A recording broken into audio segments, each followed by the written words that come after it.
Restaurant. Today I'm going to teach you about production function.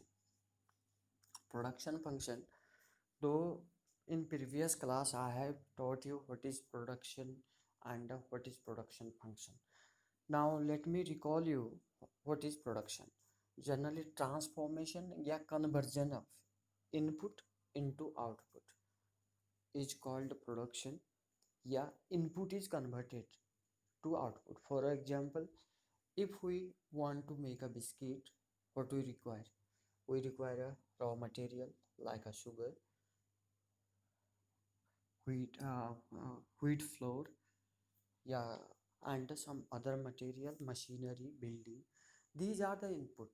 Or we if we want to make a furniture, first of all, carpenter is required, wood is required, nails are required, and there are some instrument that is required, and these conversion of these input. Generally, in previous class, I have told you about the three types of inputs. The inputs is generally these inputs are factors of production. Factors of production are of four types. Number first is land. Land here, building and the land both comes together. And second one is raw material called the capital. And third, you require with laborers may be skilled, unskilled. There are various types of laborers. And three and fourth one is entrepreneur means management who collect all these resources for producing a commodity or service. So our school is also producing, converting the input into output. What do we give? We give the service. And who gives the service? First of all, building is there, and workers are there. Workers means your teachers and other D group employees and other employees. These are for your help because uh, easily. And now talboard, furniture, computers, all these are your machinery, or we can say the capital. And your school management is the entrepreneur. Now production function. Now what is the production function? Production function is the functional या mathematical relationship between input and output. It's called production function. Now production function you can easily you can understand by the same by the saying that more input, more output, and less input, less output. So we can easily convert. So we are simply converting the inputs into output. So there is a positive and a direct relationship between input and output. But remember here, if out of three, if one is zero, then production is zero. Or we can say, suppose a entrepreneur uses 100 laborers and a building, but no capital. No capital means no raw material. The production cannot be completed. Similarly, if capital and a building is there, no labor, production will be zero. Yeah, we can simply say absence of any of the input out of three, any absence of any of the output makes output zero.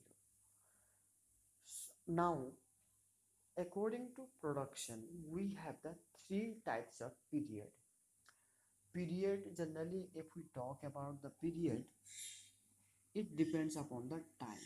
Now, time here in economics, we don't calculate the time on the basis of weekly, monthly, yearly. Now, how we can now classify these periods? Now first, these three period are, first one is market period or very short period. In very short period, how can we recognize this period? Now this period is very much short time where all three factors L, K, S cannot be increased nor decreased, or we cannot manage the resources in this period. As as production function already suggests, no change in output input, so no change in output. As a result, production cannot be increased or decreased. Now, you may be surprised, you may have the doubts. You can say how much this period, 1 week, 1 month. Just you can understand this concept by, after plowing a field, after harvest, after planting the rice plant in a field, in a farm. Now no input can be increased, no uh, input can be decreased. So this is the very short condition. In this case, supply cannot be changed or production cannot be changed. Production depends upon the supply depend upon the production. So in this period, clearly keep in your mind, all these factor of production cannot be increased or are fixed factor. Now fixed matlab they cannot be increased or decreased. Now second period is short period. Now in this period, some factor of productions are variable, they can be changed, and some again remain fixed. Out of these three, out of these three, generally labor is considered variable factor which can be changed during a short period of time. But again, capital and machine, well, land and capital are fixed factor. So we can understand this uh, short period by keeping some factors fixed and some are variable. In this production period, supply little bit can be changed, because only increase in labor, little bit production can be increased or decreased, but much impact only increasing labor is not beneficial, yeah, not sufficient for the increase in output. Now third is long period. Long period, now in this period, all factor of production, three factors of production can be increased or can be decreased accordingly. Now all these factors L,